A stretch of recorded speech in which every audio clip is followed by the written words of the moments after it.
Good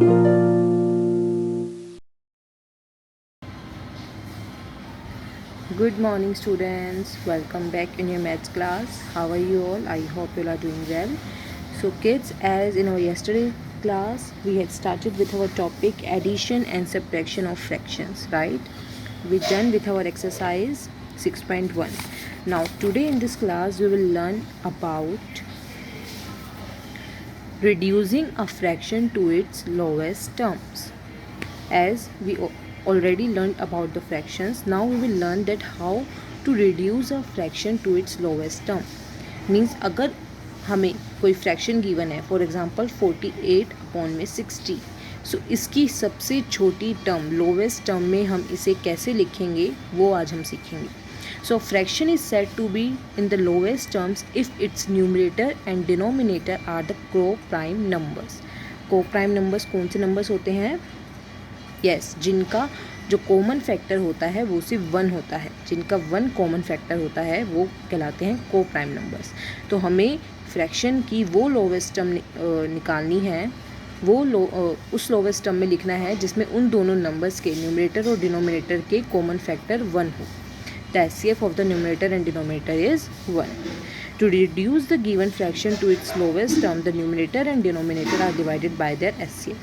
अब हम lowest term में इसको लिखेंगे कैसे? We will divide these numbers with their SCF. पहले हम इनके फैक्टर्स निकालेंगे, फिर हम SCF फाइंड आउट करेंगे, then we will divide that SCF with these numbers. So let's do it. तो हमारे पास नंबर गिवन है 48 and 60. Now let's find out their SCF. So as you all know how to find the SCF. हम prime factorization से भी SCF find out कर सकते हैं, शॉर्ट डिवीज़न मेथड से भी एंड लॉन्ग डिवीज़न मेथड से भी. तो मैं यहाँ पे प्राइम फैक्टराइजेशन मेथड यूज़ करूँगी. सबसे पहले मैं 48 का SCF निकालूंगी. ओके, सो 48 के फैक्टर्स पहले मैं फाइंड आउट करूँगी. तो 48 2 24, देन अगेन इट देन फिर से ये 2 पे डिविजिबल हो सकता है, 6, देन 3 एंड 1. अब 60 के निकालेंगे हम.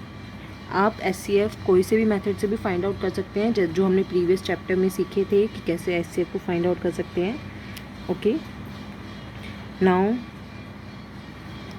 2 पे 30, देन 15, देन अब ये 2 से डिविजिबल नहीं हो सकता, किससे करेंगे? 3 से. 5 and 1. Okay, so factors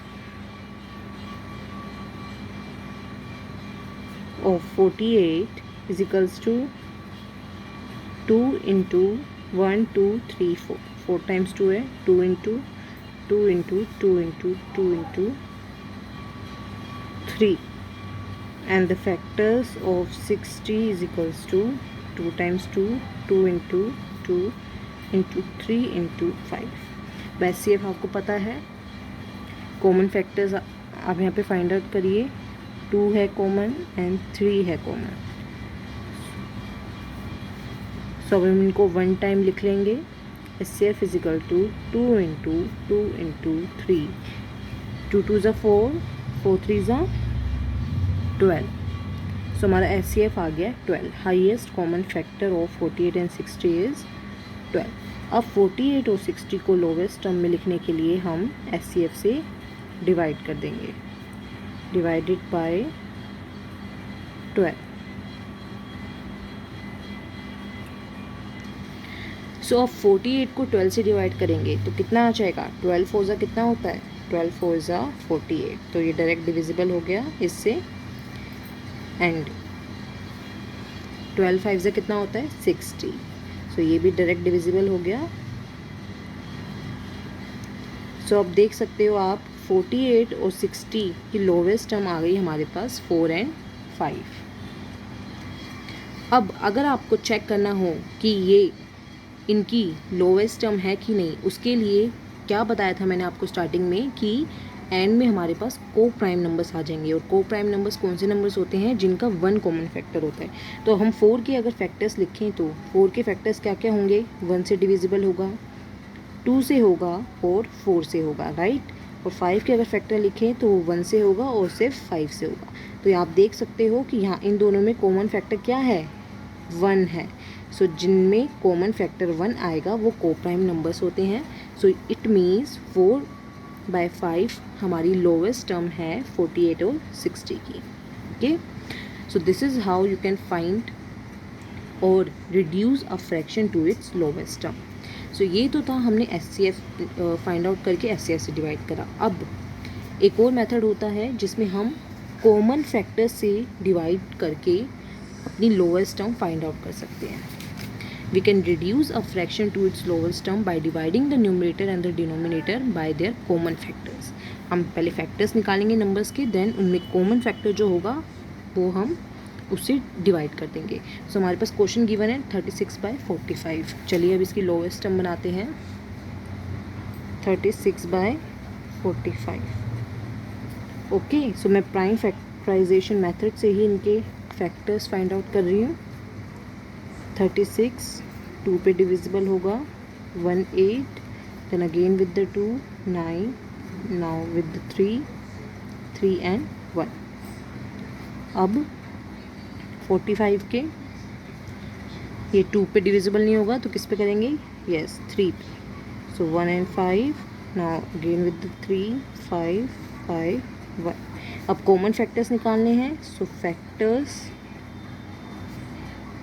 of 36 is equals to 2 into 2 into 3 into 3। Factors of 45 is equals to 3 into 3 into 5। So common factor क्या है, कॉमन फैक्टर है यहाँ पे हमारा 3 है सिर्फ। सो यहाँ पे 3 ही हमारा कॉमन फैक्टर है और यही हमारा क्या हो जाएगा, SCF हाईएस्ट कॉमन फैक्टर, क्योंकि ओनली 3 ही कॉमन है इन दोनों में। सो 36 और 45 को हम किससे डिवाइड करेंगे, 3 से डिवाइड करेंगे। तो अगर इनको 3 से डिवाइड करते हैं, तो अगर 36 को 3 से डिवाइड करें तो कितना आएगा, 1 2 12, 45 को करते हैं तो 50। तो हमारे पास अब नंबर आए 12 एंड 50। तो क्या ये इनकी लोवेस्ट टर्म है, नो, ये इनकी लोवेस्ट टर्म नहीं है, क्योंकि 12 और 15 हमारे कोप्राइम नंबर्स नहीं होते, राइट। इनमें खाली 1 कॉमन फैक्टर नहीं होगा। सो हम इनको again we will divide them with the 3। दोबारा से कॉमन फैक्टर से ही डिवाइड कर देंगे 3 से। अब 12 और 15 को 3 से डिवाइड करेंगे तो कितना आएगा, 4 एंड 5। सो हमारे पास नंबर आ गया 4, फ्रैक्शन आ गया 4/5।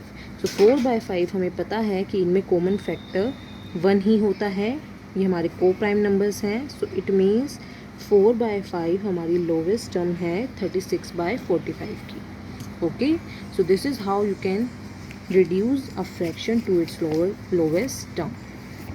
सो आपको ये एक्सरसाइज करनी है, एक्सरसाइज 6.2। इसमें आपको 2 ही क्वेश्चंस गिवन है। Reduce the following fraction to the lowest term by dividing with their SCF find out करके नंबर्स को डिवाइड करना है, ओके, और उनको लोवेस्ट टर्म में लिखना है। लोवेस्ट टर्म वही जो एंड में आपके पास फ्रैक्शन आए, न्यूमरेटर और डिनोमिनेटर आपके को प्राइम नंबर्स हो, ओके। एंड सेकंड क्वेश्चन है reduce the following fraction to the lowest term by dividing them with the common factors. इसमें आप with the help of prime factorization method आप इनके फैक्टर्स फाइंड आउट करेंगे, okay. आप directly भी लिख सकते हैं, बट अगर आप प्राइम फैक्टराइजेशन से निकालेंगे तो कोई मिस्टेक नहीं होगी, राइट। सो फिर उसमें आप कॉमन फैक्टर्स देखेंगे, कॉमन फैक्टर्स को फिर इन नंबर से डिवाइड कर देंगे और फिर इनकी लोवेस्ट टर्म आ जाएगी। सी जैसे कि अभी हमने लास्ट क्वेश्चन करा था उसमें हमने 2 बार डिवाइड करा, तो आपको ये ध्यान में रखना है कि लोवेस्ट टर्म में आपके को प्राइम नंबर्स ही आने चाहिए, okay. So this is all about today. I hope you understood all the things. So thank you and take care.